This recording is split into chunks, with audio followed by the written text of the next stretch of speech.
Tifu by pretending to do surgery on my daughter. Too long did not read. Threatened to amputate daughter's foot as a joke. Daughter played same joke on much younger sister who didn't understand it was a joke. 2 days ago, my 10-year-old hit her ankle on something.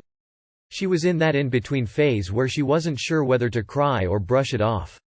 In an attempt to stave off the crying and turn it into laughter, I grabbed her face between my 2 hands. I looked into her eyes and yelled, "Are you going to be okay? Do you need to go to the ER?" I then grabbed her ankle and made her lay down on the couch. "This looks too bad. We don't have time to get to the hospital. We have to amputate." I whip a pocket knife out of my pocket, kept folded mind you, and she giggled and yelled, "No, I am fine."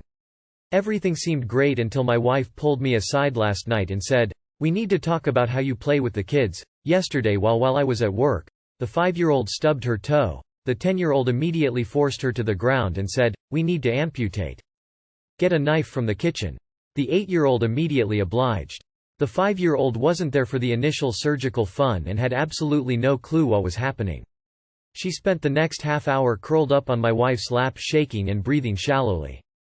Elmau. Maybe don't pull out an actual knife next time, but the rest sounds similar to how I play with my 4-year-old. The only thing that could have gone wrong there is if someone was cut by accident, but your 5-year-old would probably have been fine if an actual knife hadn't been involved. Lol, kids just blindly imitate stuff. I showed my younger cousin a shitty magic trick where you make a glass disappear under a napkin by pulling it off the table while the napkin holds its shape. He apparently didn't quite grasp how the trick worked, and I saw him later showing it to his mom and getting all confused when the glass didn't vanish on its own under the napkin. This will be a great story for them when they're older. Kids are great. My son is in kindergarten. In our house, we're very sarcastic. Since he spent the past 2 years as an only child to 2 very sarcastic parents, he assumed that's just the normal way to talk to other people. He came home from school one day, very sad that he upset one of his friends. One time, he was playing and one of his friends came over and asked if she could play with him. His answer was a sarcastic, "No, of course you can't play.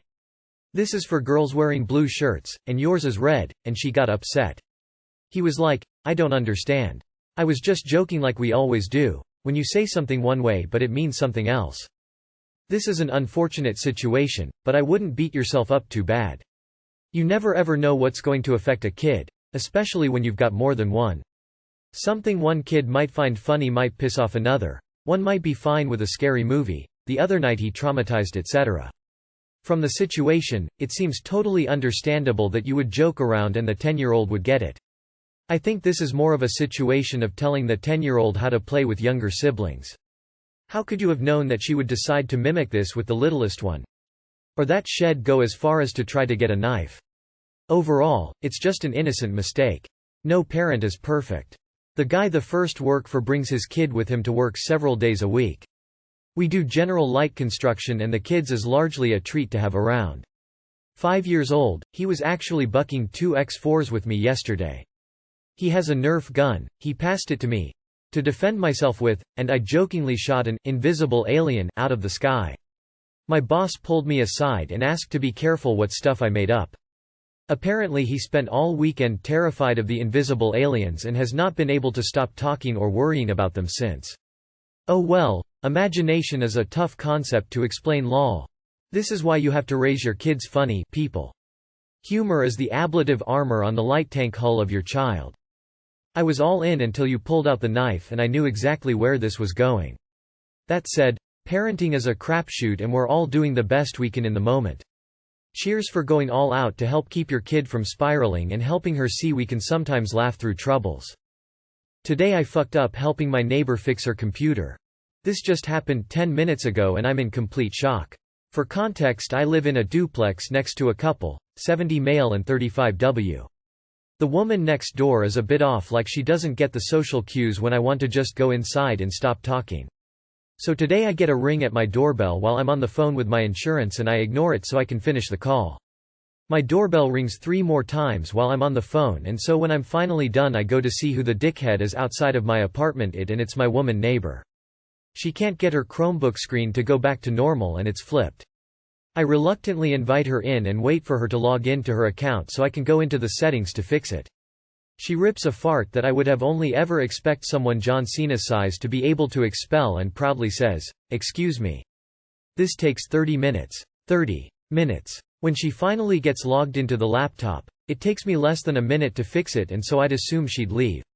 She doesn't. She sits there and keeps talking about random things for about another 20 minutes before I tell her I'm going to take a nap. Then she gets up to leave and I see the spot instantly. There's a big wet spot on my couch exactly where she was sitting. I don't say anything until she leaves, but as soon as she does I, unfortunately, do a sniff test. I then run to the sink and throw up a whole box of Girl Scout cookies that I ate for lunch. She pissed on my couch and her pee smelled like fermented cat urine.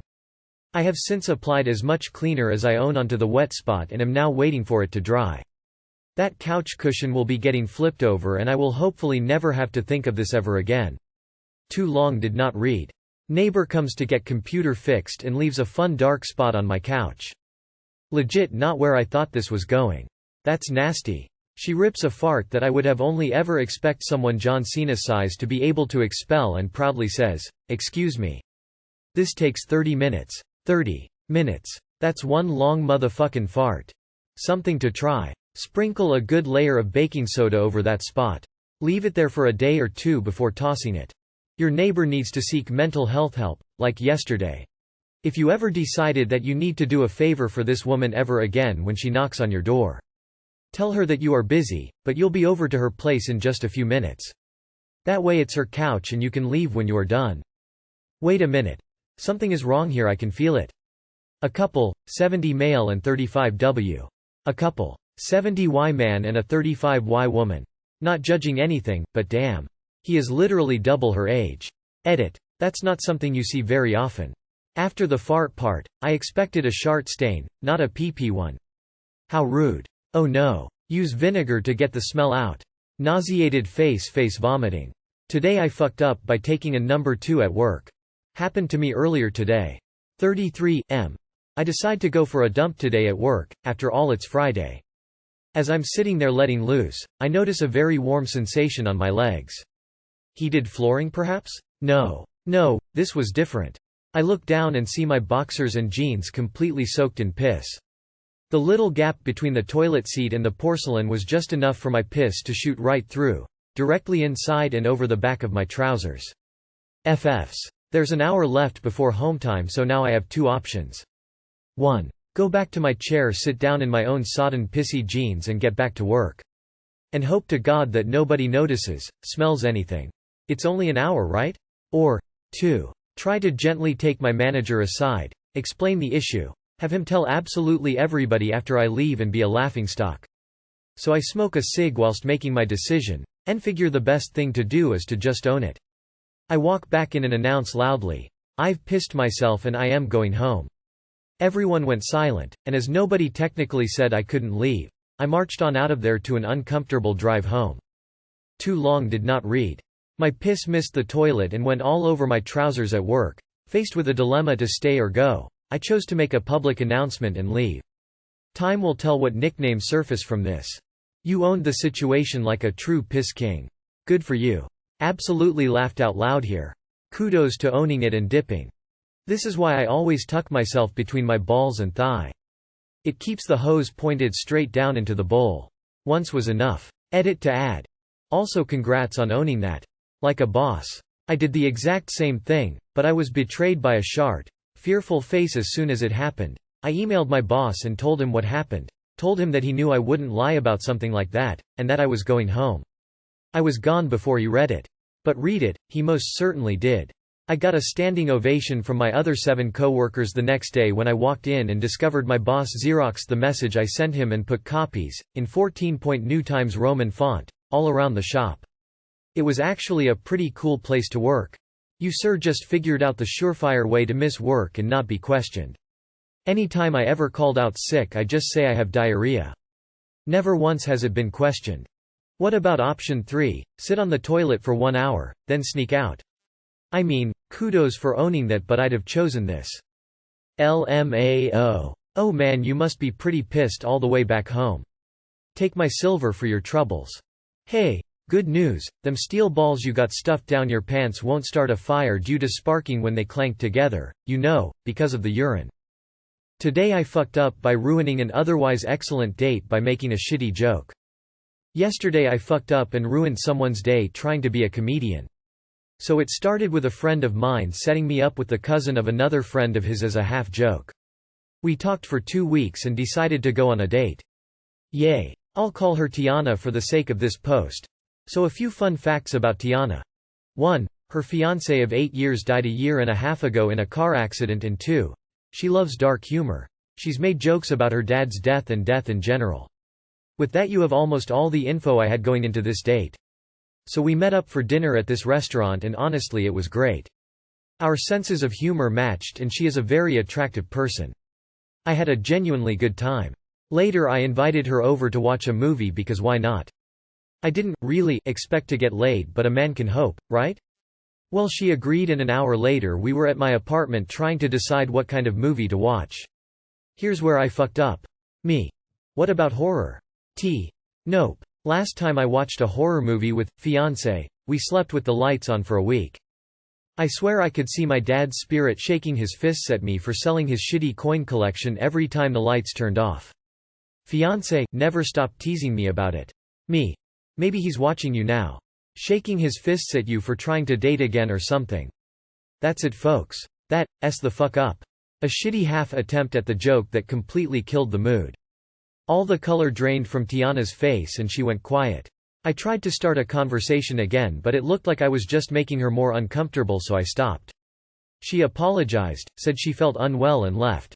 She did message me again later, explaining how she's been struggling with survivor's guilt after the accident and how she always had the feeling it was too early to move on. That she was having a good time, but the image I put in her head made her panic, and how she still felt like she was cheating. She thanked me and said she was not ready to move on yet and we should stop talking. And that is how I ruined the first date I've had in the post-COVID era. TL. Doctor made a shitty joke about my date's deceased fiancé and ruined a good date. Edit. My friend asked his cousin and gave me some extra info about the situation. She's been obsessing over her deceased fiancé's stuff for the past year and a half. Still has his clothes and all. Went to therapy for it and clearly stopped too early. There's a lot more depressing details I'll spare you to pain of and say this was certainly going to happen at one point. But my joke was still in very bad taste and probably would have fucked my chances in any other date too. Yeah, it was a tacky attempt, but the reality is she wasn't ready. She was already feeling like she was cheating and your joke brought clarity for her. Regardless, learn the lesson and move on. This was probably a good foo. And who knows, stay friends and she will remember that, from her point of view, you gave her the space she needed to heal. If you hadn't made the joke, but things had gotten more intimate, she might have ended up crying or something. Her feelings were there and the joke reminded her, but if it wasn't that, it would have been something else that triggered it. It sort of sounds like eventually she may have gotten uncomfortable anyway. All those feelings were still there regardless. Probably better for both of your sake that things didn't go farther than a first date.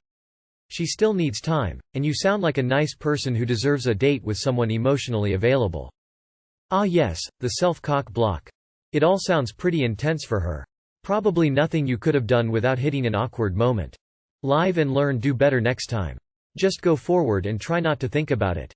There's a reason the windshield is bigger than the rear view mirror. You know what, no assholes here. Yeah, not much of a joke, perhaps insensitive. But I dunno, maybe it helped her to realize that, or indeed work with it. Would have likely been worse if she felt that later on. At least she contacted you after too. Maybe just be friends?